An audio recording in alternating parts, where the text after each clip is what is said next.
This is Barry Zalma speaking for Claim School Incorporated's blog, Zalma on Insurance. Today we're going to talk about why a renewal of an insurance policy is a new contract of insurance. They are different, and that a claim that a $16 extra premium on renewal is bad faith, and why that claim failed.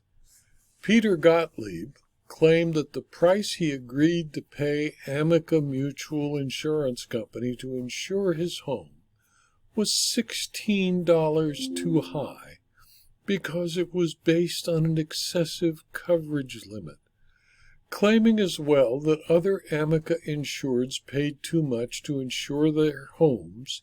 He filed this putative class action, and after the district court dismissed Gottlieb's complaint for failure to state a claim and entered summary judgment, he appealed.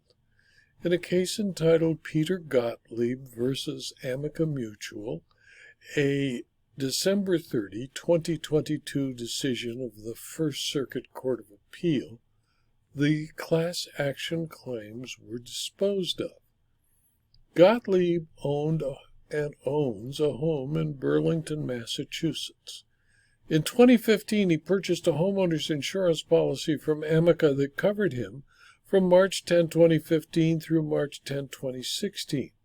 The coverage limit for replacing his house in the event of a loss was $311,000, for which Gottlieb paid a $730 premium. The policy also contained an endorsement providing additional coverage up to 130% of the coverage limit if Gottlieb agreed to certain conditions, including that Amica could adjust the coverage limit and the premium in accordance with property evaluations Amica makes and any increases in inflation. The policy contained no other language allowing Amica to increase coverage limits. No loss occurred during the one-year term of the policy. The premium and the valuation was never changed. The policy limits were not changed. The proposed premium for a renewal policy was $795, $65 more than the premium for the original policy. $16 of the increase was due to a higher coverage limit for Gottlieb's house, $321,000 versus $311,000. Amica arrived at the coverage limit based on a multiplier calculated by a company called E2Value Inc., which projected costs for Gottlieb's zip code based on various data sources. The rest of the increase was irrelevant to the suit. Gottlieb sued Amica, claiming that the increased coverage limit on his house and premium in the 2016-17 policy term violated the terms of his contract with Amica.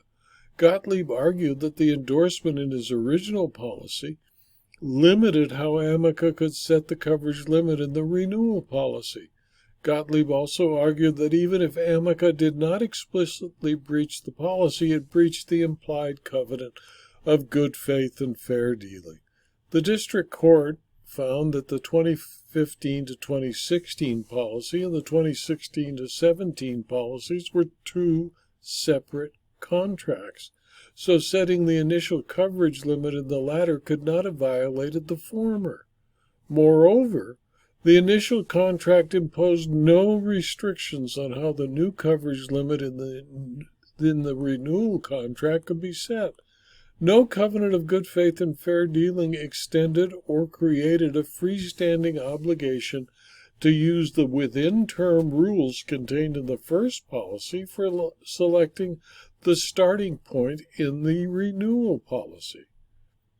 Analyzing the issues, the court concluded that Gottlieb's breach of contract claim begins with the original policy limitation on Amica's unilateral ability to change the coverage limit of $311,000 and the corresponding premium upon which the parties had agreed when they entered the contract.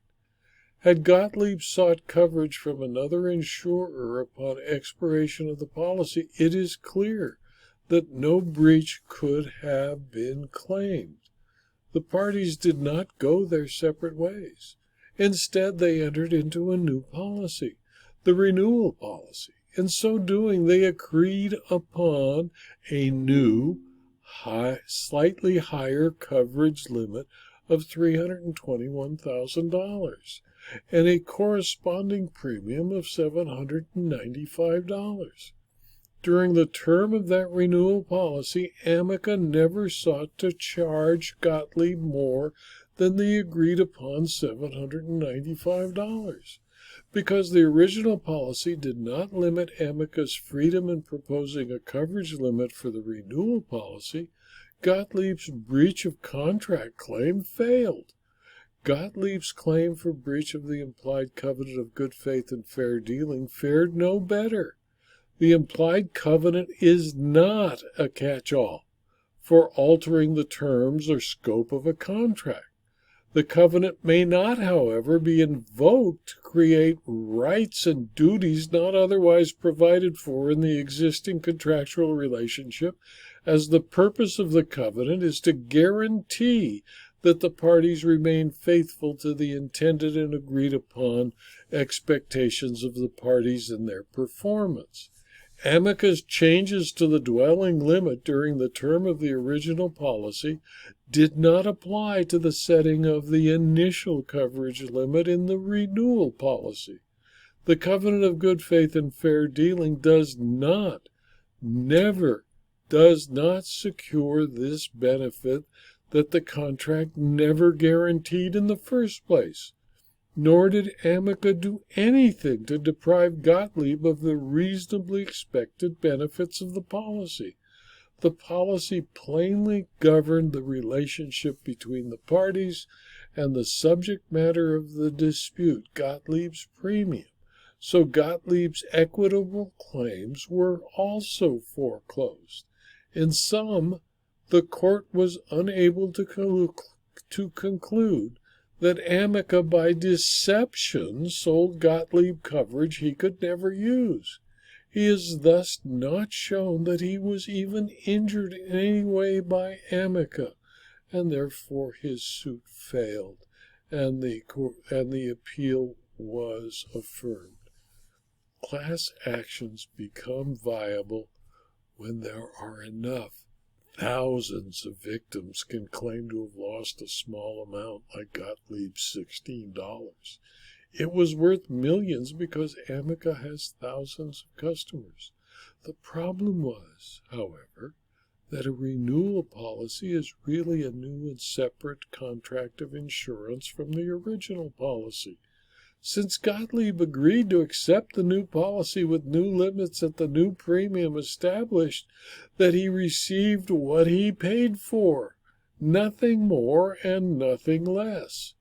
The entire case was a waste of money for defense counsel of Amica and a waste of the time of the court, since there was simply no claim and no loss. This video was adapted from my blog, Zalma on Insurance, which is available free to anyone who clicks on the URL zalma.com/blog. You can also subscribe to the blog postings because there will be at least 5 a week, and you will be notified by email with your list being sold to no one so that you can never miss a blog posting. You can also subscribe to the videos at YouTube and rumble.com, and if you found these videos to be useful, please click on the like button at YouTube or the rumble button at rumble.com. If you found these videos to be useful or interesting to you, please tell your friends and colleagues so that they can also subscribe. And you might also want to consider subscribing to receive videos limited to paid subscribers of Excellence in Claims Handling at locals.com and my publication at substack.com. Thank you for your attention.